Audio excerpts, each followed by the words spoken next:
Alors, bonsoir à tous. C'est une semaine exceptionnelle. Littérature le lundi, des sauveurs du monde le mardi, et puis tout le reste de la semaine, il y aura de très belles rencontres. Ilios Kotsou et Candice Marou.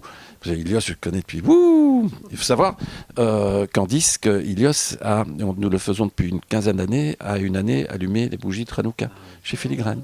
Oui. J'étais invité une deuxième fois, mais malheureusement, je n'étais pas là. Bon, alors, les amis, Candice, quelle est votre actualité ? À l'actualité, je suis ce soir à Filigrane en Belgique, à Bruxelles, grâce à vous. Merci de nous avoir invités et à mon ami Ilios avec qui on a coécrit un livre, peut-être pas pour sauver le monde tout de suite, mais en tout cas pour sauver l'enfance. Ou en tout cas s'intéresser à l'enfance et leur donner d'autres ressources, d'autres capacités intérieures pour notamment naviguer l'apprentissage en milieu scolaire et puis aussi la vie de famille, voilà, et on a parlé de tout ça un petit peu, on a le développé. Mais donc voilà, je suis à Bruxelles où je donne aussi des fois avec Émergence des formations, une formation qui s'appelle le programme PIS, présence, écoute, attention, concentration dans l'enseignement. Et il y a une formation qui arrive bientôt mais qui est complète, je crois, en juillet. Puis on a 3 ou 4 par an. Et ça s'adresse vraiment notamment aux instructeurs qui ont envie et aux enseignants qui ont envie de pratiquer la pleine conscience avec les enfants et les adolescents, notamment en milieu scolaire. Merci. Est-ce que tu penses que Candice a répondu pour les deux ? Non. Quelle est ton actualité, Ilios ? Alors, je rajouterais pour Candice, c'est qu'elle participe aussi avec Émergence à un projet qui s'appelle Singing Molenbeek, et donc qui apporte le chant classique à des enfants d'environnement pas tellement favorisés. Et donc, elle forme tous ces musiciens aux approches de pleine conscience pour les enfants pour intégrer cette question de présence, de conscience à la musique, qui la musique est un outil formidable, en fait, d'émancipation, si on peut dire comme ça. J'adore. Alors, mon actualité, ça serait... elle a l'air loin, mais c'est l'actualité. Ce sont les prochaines journées Émergence, les 7 et 8 septembre de cette année-ci, où on aura à Beaux-Arts Mathieu Ricard, Alexandre Jolien, Nicolas Gisin, sur le thème Changer de regard. On aura toutes ces personnes formidables entre sciences, psycho, philo, qui porteront des regards croisés pour nous dire, tiens, mais qu'est-ce qu'on peut faire pour changer de regard, améliorer notre qualité de vie et aussi celle du monde dans lequel nous vivons. Ça, c'est l'actualité. Merci. Et je suppose que c'est déjà complet. Émergence, c'est toujours un bureau fermé, mais c'est très très vite complet. Vous êtes, donc toi tu es bruxellois, tu n'es pas bruxelloise, mais tu viens parfois à Bruxelles. Alors on va commencer par Candice. Quel est ton lieu de prédilection chez nous, ici, à Bruxelles ? Alors, l'avenue Brugman, chez mes amis d'Émergence, où je vais de plus en plus. Mon lieu de prédilection, Filigrane, que j'ai découvert. On n'a pas ce concept de librairie, en tout cas moi où je vis dans le sud de la France. Donc moi je pourrais y passer facilement toutes mes journées personnellement, entre flâner, découvrir des livres, prendre un bon café, rencontrer des belles personnes. Voilà. Donc ça c'est mon nouveau lieu de prédilection, on va dire. Et chez notre ami aussi pianiste, artiste Julien Brocal, qui nous propose une fois par mois aux Bruxellois des jardins musicaux où il fait venir des artistes tous plus super les uns que les autres. Voilà, donc ça ce sont mes lieux de prédilection actuels à Bruxelles. Je connais pas encore tous les pubs, tous les bières. Je m'initie petit à petit à la bière bruxelloise, mais voilà.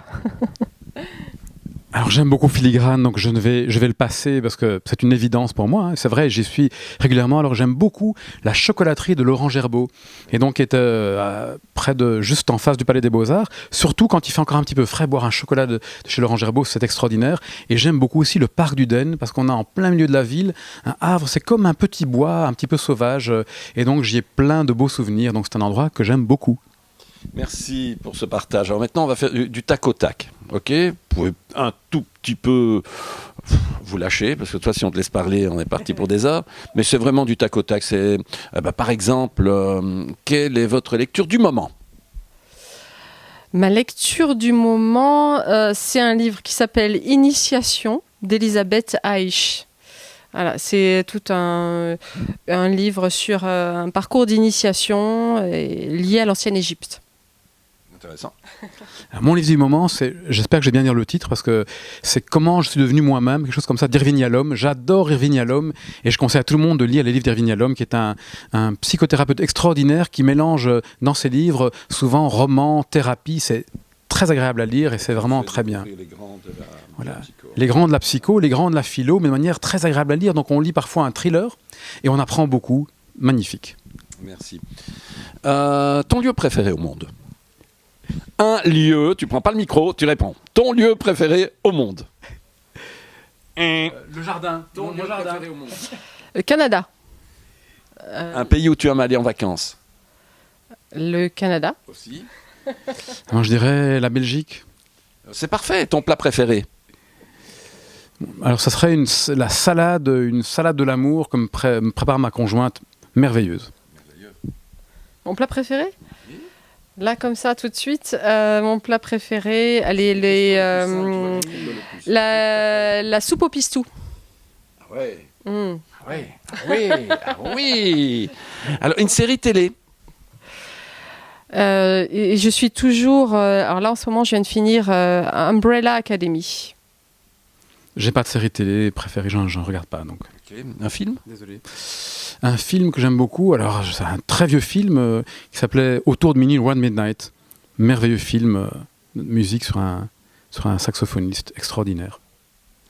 Le film qui vient là maintenant, c'est Fight Club, que j'ai adoré. Fight Club. Et alors, encore un. Les 7 samouraïs de Kurosawa. Le premier film que j'ai vu de ma vie en noir et blanc qui est resté une référence. Un film extraordinaire. Qu'on a en version remasterisée. Ah oui, vraiment. Faut le chercher. Une musique, un chanteur, une chanteuse, un groupe? Coldplay. Voilà. Alors moi je dirais Krishna Das et un de ses albums génial qui s'appelle Live on Earth, sous-titré For a Limited Time Only. Génial. C'est pas mal, hein. Qui va me dire son premier souvenir de lecture? Alors, mon plus gros souvenir de lecture, moi, c'était Jonathan Livingstone, Le Goéland, que j'ai relu au moins 10 000 fois, ou je sais pas. Et j'écoutais aussi les musiques, parce qu'il y avait aussi la cassette de Jonathan Livingstone, Le Goéland. Tu connais cette histoire? Ouais, magnifique. Et un autre livre... Exactement. Ouais, c'est ça. Et un autre livre que je vois plus beaucoup aujourd'hui, qui s'appelle Anna and Mr. God, de Finn, F-Y-N-N. Superbe, l'histoire d'une petite fille de 5 ans d'ailleurs, qui connaît tout de Mr. God de manière directe et qui meurt très tôt d'ailleurs, mais qui laisse une trace éternelle. Moi c'est beaucoup moins élevé parce que mes premiers souvenirs, je me souviens d'avoir lu La Bibliothèque Rose et La Bibliothèque Verte. Et donc je lisais, oui, à l'époque je me souviens. Et puis le Club des 5 et ainsi de suite. Donc j'ai fait toutes ces bibliothèques et je lisais le soir. En dessous de mes couvertures, ma maman disait non, c'est terminé. Et moi, j'étais un énorme lecteur. Donc, j'ai lu tout ce que j'avais. Là où j'ai grandi dans la montagne, tout. Et puis, j'ai lu tout le Jules Verne. Et puis, j'ai lu Van Vogt. En fait, c'est ça, les premiers souvenirs qui ont marqué. Ça peut être des Jules Verne, ça peut être des Dumas et autres. Mais les vrais premiers souvenirs de lecture, c'est Jojo Lapin, c'est Bibi. Moi, c'est Oui. Ah bah oui, le Club des 5, la Comtesse de Ségur, moi aussi. La Comtesse de Ségur. J'ai même lu Fantomette. Fantomette. Alors, quel est le livre que tu aimes m'offrir? Le livre que je vais t'offrir. Donc, que tu aimes m'offrir. Quand tu es invité, le livre qu'en général tu prends, c'est celui-là que je vais offrir. Les femmes qui courent avec les loups. Okay. Alors je vais en dire 2. J'aime beaucoup offrir le livre de Christophe André, Méditer jour après jour. Et j'aime beaucoup offrir Réveiller à l'homme. Et c'est peut-être Nietzsche a pleuré ou la méthode... c'est Schopenhauer? Non, c'est sur Schopenhauer. La méthode Schopenhauer, génial. La méthode Schopenhauer, c'est vraiment un plaisir à lire. Donc j'aime vraiment beaucoup. Donc Irving à l'homme serait quelque chose que j'aime beaucoup offrir. Une star vivante que vous aimeriez croiser, rencontrer?